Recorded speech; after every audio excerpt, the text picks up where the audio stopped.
For me, there have been a couple of questions that I paraphrased here around chronic pain. Lo and behold, talking about chronic pain. That's not a new topic for us, is it?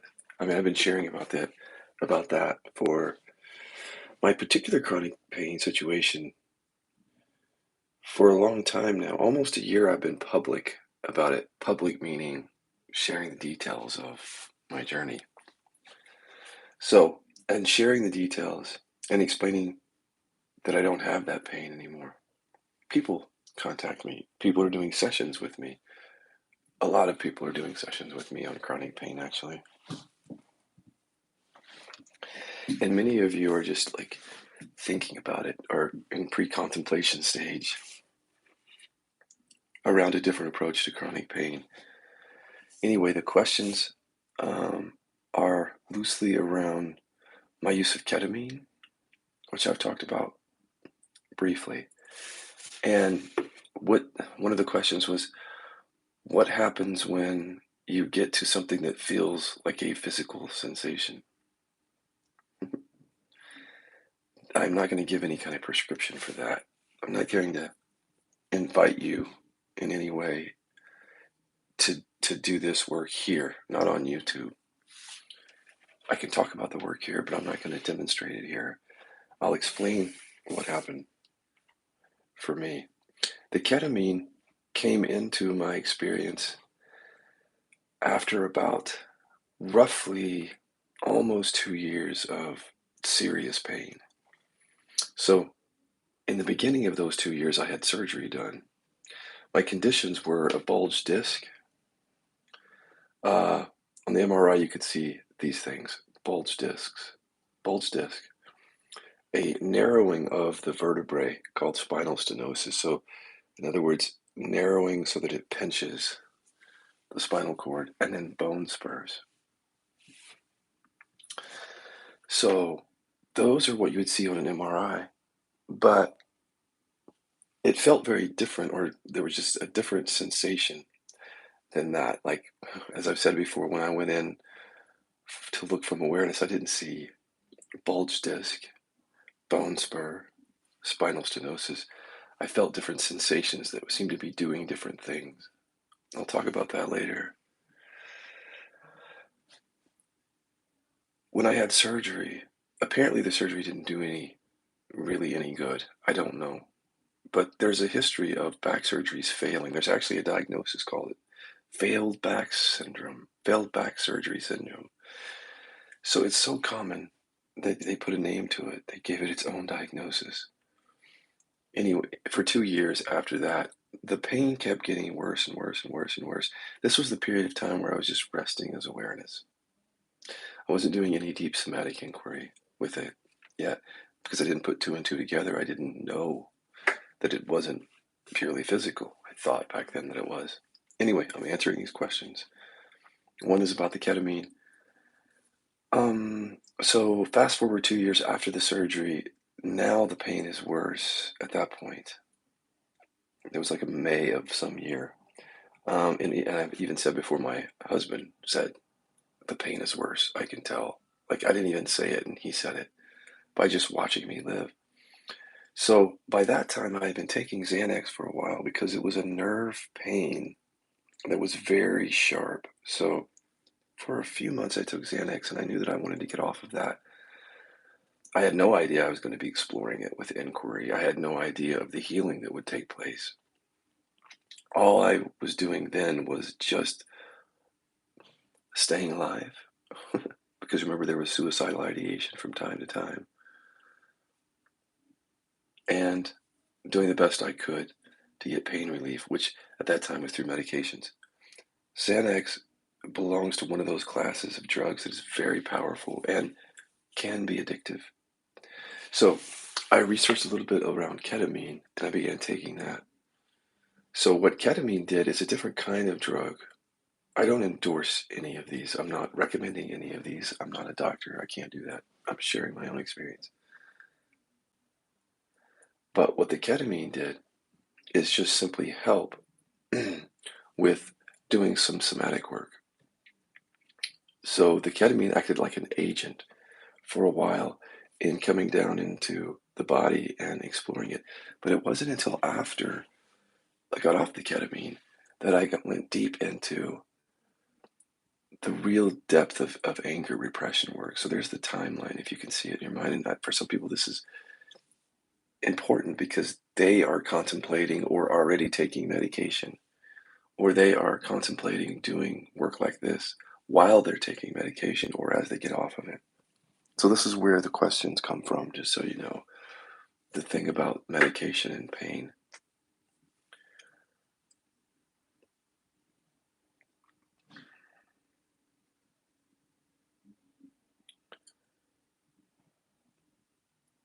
So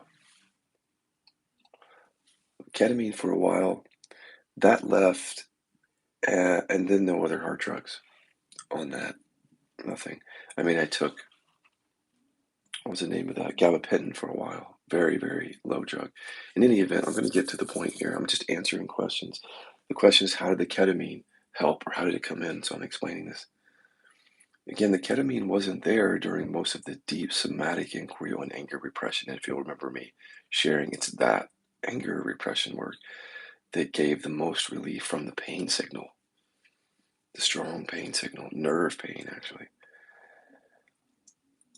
There was one particular person who was really triggered with me over something. And he said, well, why don't you just tell people that it's really ketamine that healed the back pain? Because it wasn't. It wasn't ketamine that did that. But this person has just read on the internet certain things like ketamine has been shown in this study to be helpful for pain, in this study that it hasn't. It doesn't matter because I wasn't doing the anger repression work during that time. So it's literally in real time, I would notice the dissolving away of pain as a result of asking questions around anger and repression. For those people who are doing that work, you know exactly what I mean. Is that you'll be looking at something literally in real time, and the falling away of that thing changes the pain signal. It's like that. But when people don't do the work, they're left to speculate about what it is that I'm talking about and try to put it back into their own box. Like, oh, it must be medicine. No, I wasn't taking medicine during that time. So I remember seeing that in real time, the dissolving away of the pain, and wondering, how do I explain this to people? That I'm seeing the falling away of pain in real time as a result of specific inquiry questions, and I don't see the falling away of it in response to other inquiry questions. How could it be so responsive? How could pain be so responsive to language? Until you realize it's mostly emotional or psychological, or a good deal of it is. And then you can see that that's why inquiry helped. Because it wasn't physical. That was the whole thing. There was a physical element to it, but it was mostly that area became a repository for unresolved stuff. And apparently, then after that, I learned science has been saying that for a number of years now, and most people aren't paying attention. You and I are because I talk about it, but how many people do you think out there right now with chronic pain? How many do you think out there really know that their chronic pain is caused by and made worse by emotional repression and trauma? To the extent that there is, that remember that some chronic pain situations are traumatic injuries and are physical. But, and I'm not a doctor, but I read the work, the science of this stuff, and Dr. John Sarno, who made a great case for the fact that a lot of these chronic pain situations are emotional in nature. I mean, he made a very persuasive case in a number of books that he wrote. But forget Sarno. Now we have mainstream science saying it. The verdict is out, guys. When science is trying to tell you to do work on the interior, in a sense, trying to tell you it's like it's time to listen. when science, because scientists are not experientialists, they're not meditators, they don't generally inquire. They're studying the body and the brain from a third person rational point of view, where they see bones and muscles and all the physical stuff that they're measuring down to chemicals or whatever. They're telling us, hey, check into emotional repression because we think that that's a big part of chronic pain. That's mainstream science right there. It's fascinating to me to watch it because when I think of scientists, they don't have the interior view. So they're operating somewhat in the dark from the beginning and through the entire process of their experiments. Think about it. If they don't sit quietly in meditation or inquiry and discover specifically the stuff that is connected to chronic pain, then they don't have any of those insights. They don't have any of it. So what they're doing is they're studying the pain from the outside, not from interior awareness, but from outside with instruments, things that you can measuring things that you can touch and tangible things, body, and still coming to the same conclusion. They're still able to see from that viewpoint that emotional repression and trauma are major contributing factors to many cases, many kinds of chronic pain. That's fascinating to me. That it takes scientists studying it from that perspective to get us, the people who do this work, to pay attention and start looking from within for the answer. I kind of feel like spirituality has maybe been ahead of science in many ways, not on this one. We're so far behind, and at this point, I feel science is screaming at us like, pay attention, you guys are missing something here. Truthfully, the scientists that do these studies, I don't think they have any sense of the kind of work that we're talking about here. But I think that they're probably doing those kinds of, they're doing that most of the time when scientists do research, it's often for medicine, you know, like maybe if we discover this, we'll find the right pill.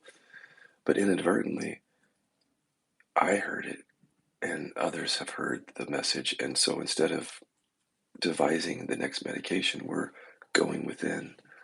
We're looking into our own interior awareness and we're checking out to see if the things that science is saying are actually accurate in my experience. That's what I did.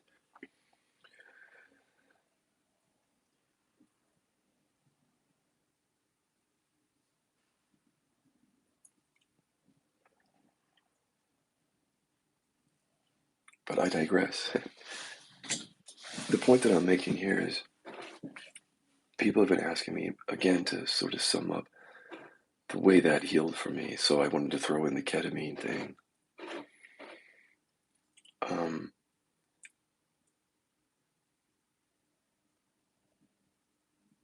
well, I've shared enough about already, and I've been putting the work into the world about anger, repression, and trauma.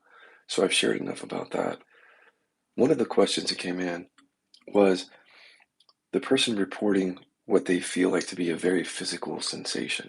Now, people have reported this to me like a physical sensation that gets left over after the pain signal dies. And this person didn't say it was after the pain signal died, but they're simply pointing to the fact that something feels physical in their body. So, first thing I say to people is just go to the doctor, continue going to the doctor, because if that thing is connected to something that needs attention, you want, and sometimes only medical professionals can take care of certain things. So, go to the doctor. Um, but let me just share about my own experience here. If you can feel into this, how this would feel, but like, okay, the back of the spine, mid back, it's like my injury was if something was pulling back that way at one point, pulling strongly so I could feel like the muscles and the tissues, just how it felt from within, being pulled towards the center of the spine in the back. That's an uncomfortable feeling. Just that, but that wasn't even the source of the pain. The source of the pain wasn't that pulling sensation. It was the very center of the where it was being pulled to in the back. And I've explained that before and that felt like a very tight rubber band um, rolled around a nail or something and tightened up, if you can imagine. So from interior awareness, that's what it felt like. Remember, my MRI said bulge disc, spinal stenosis, narrowing of the spine, bone spur going into spinal cord.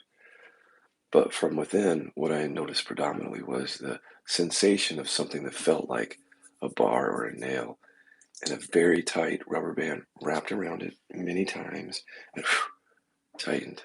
So that was the source of the pain. From that, there was a strong pain signal being emanating, and it was nerve pain. It wasn't just your normal sort of tension pain. That was there too. The normal kind of tension, discomfort, muscular, skeletal pain. But on top of that was a massive pain signal or nerve pain signal that was debilitating at times. So I'll just share again my experience, but this is not a prescription for anybody to do anything. I'm literally just telling my story here. If you become interested, we can talk about that exploration, but I'm not going to do that exploration anymore here on YouTube. And I've already explained why. Before you enter, let me just say this about this kind of work. You have to be really conscientious and ready to do this work. That's what I've learned. Conscientious means um, you need to take care of yourself. I had to take care of myself to a great degree during this entire process. When I say take care of myself, that means not only just physically taking care of myself, like eating, sleeping, but with the inquiry itself of meeting it every day and going deep with it every day to take care of myself. Because had I ignored these stories that I was finding, I can imagine that the pain would have continued to get worse. And that's what happens for a lot of people with my conditions. They get progressively worse. So I saw that happening for the first 2 years. And, that's why I knew something radically had to change around this. But let me just say this again, and I'll talk about the nail in a second and the physical sensation that the person is asking about. But I just want to say this because I don't always have a chance to. Before you get involved in this work, there has to be a level of readiness for it. There has to be a conscientiousness. This is not the kind of work that one dabbles in when it comes to chronic pain. You can come in and maybe dabble around other things. This is one area that you don't want to come in and just play around with it and, just do it every now and then. Because what you're doing when you do this work is opening up aspects of the unconscious that are holding things that are scary or painful. So when you open those things up, the floodgates are open and more stuff falls or comes up. So you meeting it is taking care of yourself, learning how to meet that skillfully. And that's what we teach people to do. And there's great relief in it. There can be. There was for me. Every day, once I started skillful inquiry, the inquiry became a way of relieving the pain for that day. But overall, there was a healing that was much greater over time. The whole thing from the massive pain signal, nerve pain signal, started to slowly quiet. With each day's inquiries, over time, there was a trajectory of that entire pain signal dying. When I say pain signal, I'm trying to speak in layers about experience. The particular pain signal I mean is that nerve pain, and there's an anxious nerve pain, and it's just painful. It's hard to describe that, but that signal, that pain signal, died down. But one has to be. I had to be very tuned into daily care, daily self care, using not just self care in the normal way, again, like exercise and stuff like that. No, I mean inquiry, self care, coming back to it every day. That's how it worked. That's why it worked.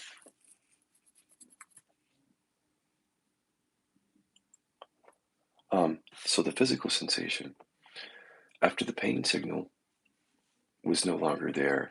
That in and of itself was a great relief just to not have that nerve pain there. But what was left again was structurally or just from the inside how it felt is that rubber band wrapped around a nail and tightened. That felt insurmountable at first as I got to that level because it felt, quote unquote, as they say, physical. But feeling into it, it began to unravel because of our tools, the metaphysical tools that we have, or the somatic tools.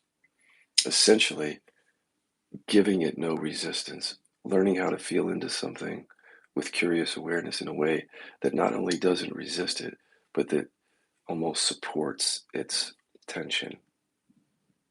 I won't go into instructions, but that's essentially what happened, is learning how to be with something that supports what it already wants to do. And then watching something that feels physical unravel to awareness is miraculous. To watch that happen. The body's very resilient. It's very resilient. That's what I've come to see. Healing can happen. It does take skill, though. It takes skill because many people who've come to me have already been meditating for years or are self-inquiry or something for years, and it didn't help. Or it did help, but it didn't take it away by any means. So it's not meditation that I know of that can do that. It's not even the usual self-inquiry. Somatic-based inquiry was the answer for me. Meaning, essentially meaning you come down to your body and you ask skillful questions. You don't just sit there and wait to see what arises. It's not that kind of thing at all. It's not just sitting here, what does this sensation mean now? What is it? No, it wasn't that at all. And then that's what most people are doing. So when I listen to people in chat rooms, when if they bring meditation to chronic pain, a lot of times they're just resting with it and letting it be there in awareness and maybe listening for what it might be about. At the high end of that, those folks at the high end of skill, I see at the very most, they're listening for words or thoughts that are connected to the pain and then witnessing those. But that's at the high level end, and that isn't even what I did at all. So that I found doesn't really work that well. It gives some relief to just be with what is. But what I'm talking about here is very targeted inquiry on the actual issue connected to the pain, not just, hey, what's coming up now? You see what I'm saying? Because this is unconscious, repressed stuff. It's not going to be just arising. It's not going to just come up and say, oh, here's the answer. You're believing this. It just doesn't happen that way.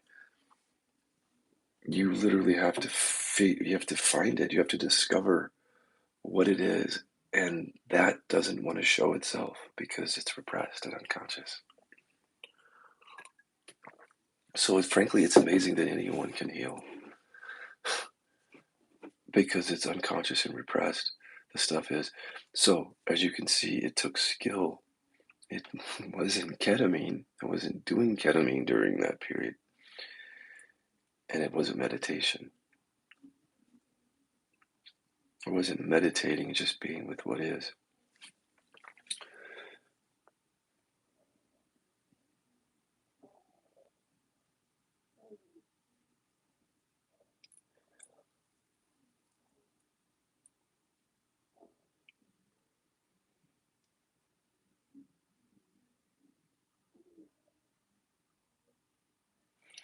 Just to give you a sense of it,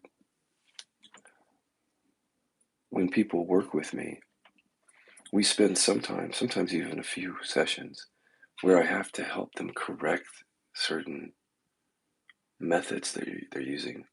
I'm not kidding about this. Just hear this out. They'll come in to sessions and they'll be doing the things that have not really worked, but out of habit, they'll keep doing it. So one of the things that doesn't really work is just coming down and resting with sensations, chronic pain. Like, I'm not saying don't do it, but I now have evidence of a whole bunch of clients who've come to me, and it was my experience too, For that, that just doesn't do it. It does not do it. At the most part, at the most, it can calm the nervous system down or maybe take the edge off the chronic pain, but it doesn't get to the root because you're resting with a sensation that has a shitload of unconscious thoughts to it. So resting with a sensation is like a misnomer. You're not even, that's not even what you're doing when you're resting with a sensation. You're resting with a sensation containing a lot of unconscious thoughts that you can't see. Therefore, the sensation remains. And what you experience is just the sensation remaining, right? What you experience is chronic pain that won't go away. And you may not know exactly why your meditation isn't getting to it, but that's the reason. So we spend time just getting them to see that we're looking at unconscious thoughts here that are responsible for the pain. We're not just resting with sensation. So even as I instruct people, this is what I mean by readiness and conscientiousness is you literally have to change some habits that aren't working. And one of the habits is to just come down and rest with it. That's good. What that's good for is like everyday functionality, what I found. This is just for me. So in other words, if I can just rest with it throughout the day, then I'm not overtaken so much by the thoughts about it.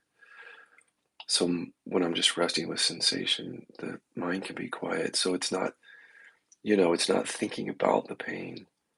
Adyashanti said about his pain, he's like, just make sure the mind doesn't touch it. I was like, well, what exactly did he mean there? It was taken out of context, but yeah. So resting with it, where the mind is quiet, essentially, is assuming that's what he meant. It's like, don't let the mind that wants to think about it and obsess about it do that. Like, let the mind be quiet. But then I thought, wow, that's really just the tip of the iceberg. Like, the most that that gives you is some acceptance with it. That's what it does. It gives you some sense of acceptance. But if the pain is very strong, resting with it doesn't feel even like acceptance. Like, here's the news that I have to share. When you have massive chronic nerve pain in your spine, the kind that makes you want to kill yourself and go to the emergency room, resting with it doesn't bring any kind of real acceptance. I was resting with it and then found myself at the emergency room figuring out, is there a building that I want to jump off? Is there a building high enough here that I can jump off of? And that was after 2 years of resting with it. You can see why if I come on here and you sense just a little bit of disdain, maybe I should look at around the idea that just resting with things is the answer, especially to chronic pain. Can you sense that I have some enthusiasm around that? It's because once you live through that experience, you can't listen to people saying things like that and not say something.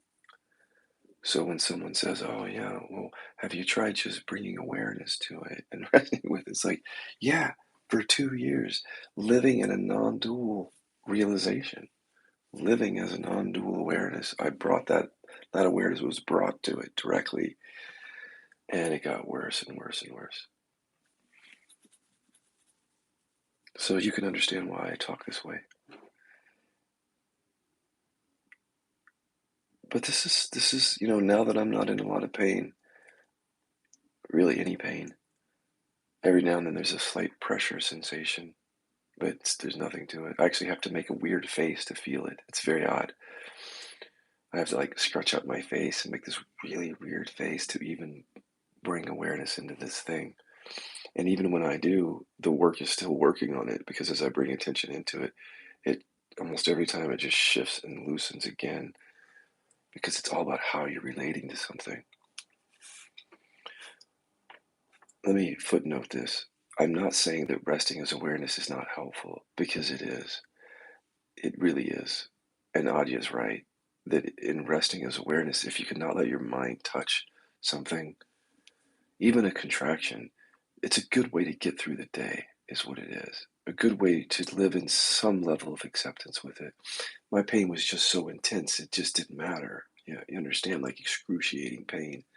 So resting with it was like bringing it front and center. I was like, you cannot There's nothing I can do but just be with it. Now, so less pain, pain that is not that painful, I could definitely see that resting with it gives you a sense of acceptance, lets the mind go quiet around it so that you're not fixating on it, including even a contraction.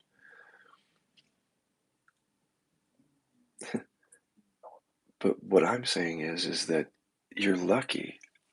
You're just lucky if the pain isn't bad enough where resting as awareness becomes the way in which you start to realize that something has to change. Like you're lucky if your pain isn't so great that you discovered what I discovered, which is resting as awareness didn't do anything for it. It kept getting worse.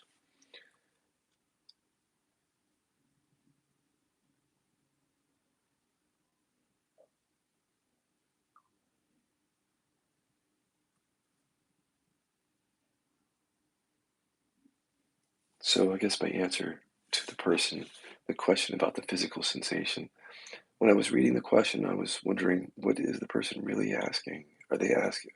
I'm not going to give like specific instructions on anything, but they're asking a certain question about a physical sensation. And I think what they're saying is this an exception to what you found, Scott? Like, is there some physical sensation that could be there that is not amenable to inquiry? And the thing is I will not speak on anybody else's experience. I can only speak on mine. Is that the physical sensation, again, that was left after the pain signal was very amenable to these tools. Like, it kept responding, even the physical sensation, to the different tools that I was bringing to it. We have these little tricks of bringing acceptance into the body, um,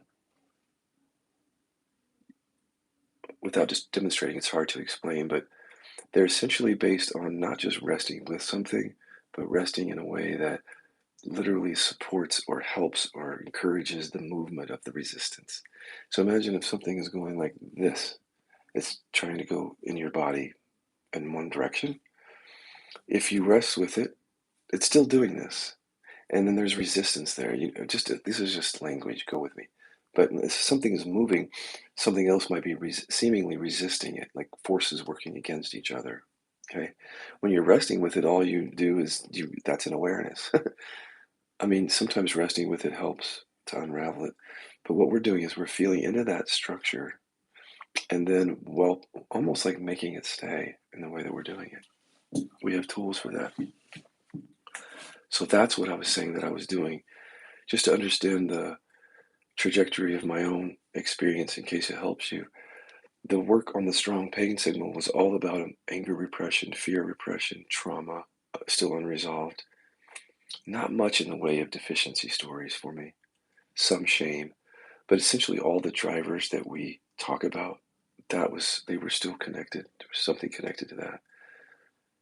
And then that got worked out, is what I'm saying. And then those inquiries became dry. So, in other words, doing inquiry on anger repression, heal, heal, heal, heal, heal, the pain goes away. The inquiry became irrelevant. So that when I would feel into it, it'd be like, yes, I can express anger. Yes, I can. Just give me an opportunity and I will. Um, but before that, before the chronic pain, or even during it, when I would feel into it, it would be a resounding no. Like, and this is how I could detect whether the work I was doing was skillful, because I wasn't just noticing changes in the body, there were corresponding changes in the mind. So now the mind body connection is even more online for me, where it has always been, because the Velcro effect, if you know, going way back for this work, we've talked about the Velcro effect, right?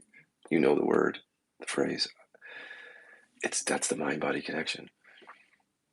So what's been wonderful to see is that, yeah, it's the mind body connection even on the physical stuff in my body, which is great because otherwise you don't have a key to it. Like if you don't see the mind body connection and you're not able to work with it, you're stuck going to a doctor, which I encourage you to do until you realize that, if you realize that that's not working. But what I'm saying is the discovery of the mind body connection here was invaluable for me to literally discover an aspect of my mind that was unconscious. It's like discovering treasure. And this treasure is really painful. It's like opening up a treasure chest and like rage comes out. But the gift of that is, you cannot put that into words, to be able to access something that you never had access to, rage, other things, and incredibly painful, physical pain and then emotional pain with it. But then finding the key in that, like what you discover shows you something that you could never see before. I made contact with that story in my mind that repressed emotions to survive. That story had never been conscious before the chronic pain. So what's really cool now is doing sessions with people and recognizing that they're not conscious of the story of repression, and yet they're repressing emotions and thoughts on a regular basis. And then to watch their eyes when they see, when they make contact with the treasure chest and they discover the stories about it's not okay to experience joy. It's not okay to, I might have to repress love and affection. I have to repress anger. Somehow they find if they're repressing one thing, other things get repressed. But just to be able to do this with people, like here's somebody in pain and they have in all their life, or for many years, they were doing what I was doing, taking medication, doing all sorts of physical movements and exercises. I've done them all, it feels. Watching people do that, and even meditation to some degree, and then the frustration that they feel, and even suicidal ideation, just like me. And then sitting with them, and then they discover, oh, this is because I'm angry at dad. I had no idea that I have such rage that wasn't tapped into, or thoughts of rage first. First, you encounter the thoughts of rage and repression of that. But to watch people discover this is nothing short of like miraculous. Like it, it makes my job so fulfilling to be working with someone who discovers this and then has the key to unlock that pain. So here we are. The physical sensation I found is still amenable to this work, if what I'm calling a physical sensation. What I found, and this is one of the cool things too, is that each layer of the pain, no matter how physical it feels in the very core of it, you'll still find words and pictures. I did, I should say. So when I got down to what felt like, again, a physical thing, like the rubber band tightly wrapped around a bar, you would think at that level that that's just something physical, like my spine is just out of whack, like the MRIs show, and that that's bone or something dense that would never be amenable to inquiry or meditation, you would think. And then come to find out it is. And often there are still words and pictures connected to something seemingly physical. It's fascinating to find that. Because again, as I went through, discovered those words and pictures, that had an effect on even the physical sensation. Well, you know what I mean by physical sensation? Like something harder or denser at the core of the pain signal. What seems like the actual injury itself. Apparently, repression and trauma can go all the way in there, like in the inflammation that's right at the core of a sensation. It can be that way, apparently. All right, so I hope I answered it. That was a long way. I wanted to talk to you guys because more and more people are coming to me for chronic pain, but I also want to, I said all of that in a sense to say this. Before you do that,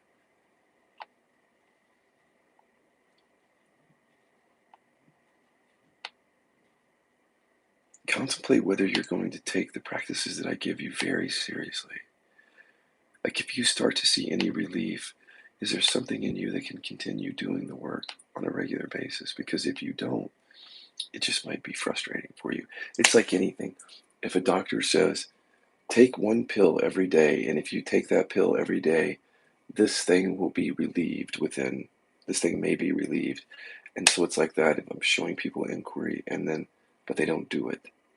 So just as if you don't take the pill every day, or let's say you're on a sugar-free diet that helps with diseases, and but if you don't do that every day, if you're eating Twinkies on Thursdays and wine on Fridays, and then the rest of the day you're trying to go sugar-free, it just doesn't work. It's like not taking a pill. So with this, it's a regularness because the pain is regular. The pain is working every day. The repression that's involved with it going on every day, it's part of your personality. So what you're repressing is part of how you show up today. And so that's happening every day. Like your personality is showing up every day, and part of your personality is repression. So if it's showing up every day, but you're just doing work on it every now and then, why would you expect that to be met fully? A mechanism that's operating constantly. So all I'm saying is one thing you could do before you work with me is let's just have a call. Let's get on a call before we start any sessions, before you decide on that, and let me tell you kind of what's involved in it. And it's greatly rewarding. Like when people come out of pain, it's their life has changed.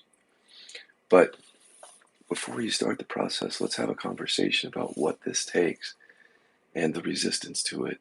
Because as I've said before, when you start working with things like repression, you're going to find most likely like, no, I'm not going there. I don't want to go there. I find myself not wanting to go there. And this is where the rubber meets the road, because in not going there, it's like saying I want to suffer more. I want to hurt myself. I'm going to continue to be in pain because I'm not going to go to the root of it. And it's an unconscious resistance. It comes from ego. But if we have a conversation in the beginning where we own up to this on the call and we say, look, even though you're telling me that you're very, very serious about this and have a high level of readiness, you still have to contend with the fact that the way that the ego is designed, it's designed to not want to go here. Because repression is a childhood strategy of survival. It's how you survived in your family. When dad was yelling at you, and you felt like you could not either show fear or get angry, like that became who you are in the false self level. That big part of your personality.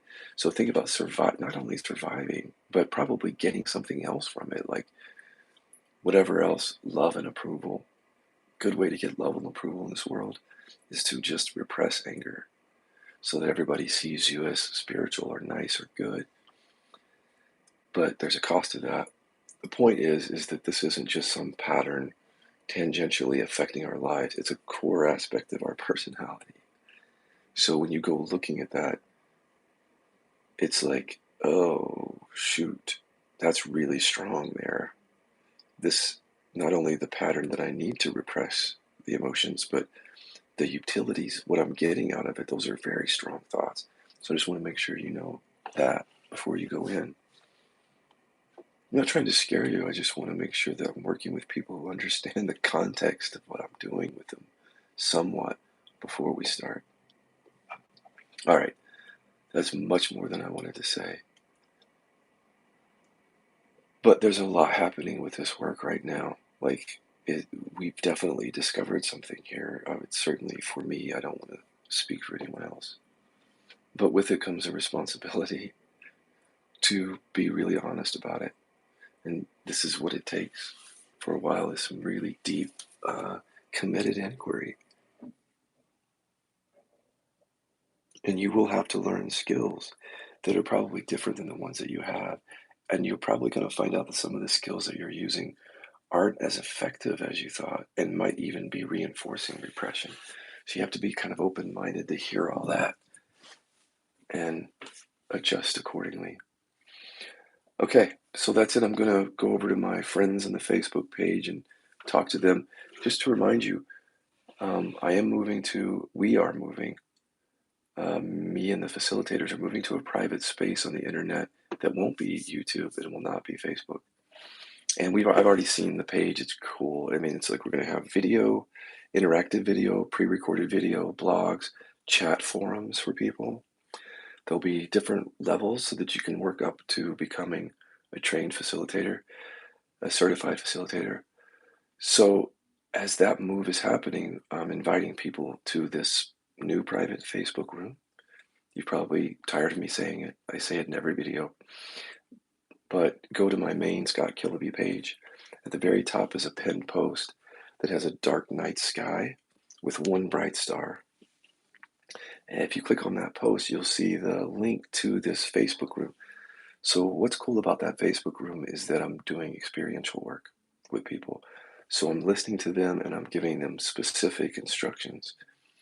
And I'm just not doing that here on YouTube anymore. So if you want that, Serena's like, I love Serena because she's here constantly, a real student of the work. Thank you for Serena letting people know about that. And just for being here. I love this is why I wanted to create a space, because I want to connect more with people like Serena, and there are quite a few of them out there who are really earnest. Look, I get really enthused connecting with people that are enthused, and it's really hard to get enthused with this work if you don't know the work. Period. So learning the work is the whole point of me pointing you in that direction. Is if you'll come over there, I'll give you a lot more experiential tips on this.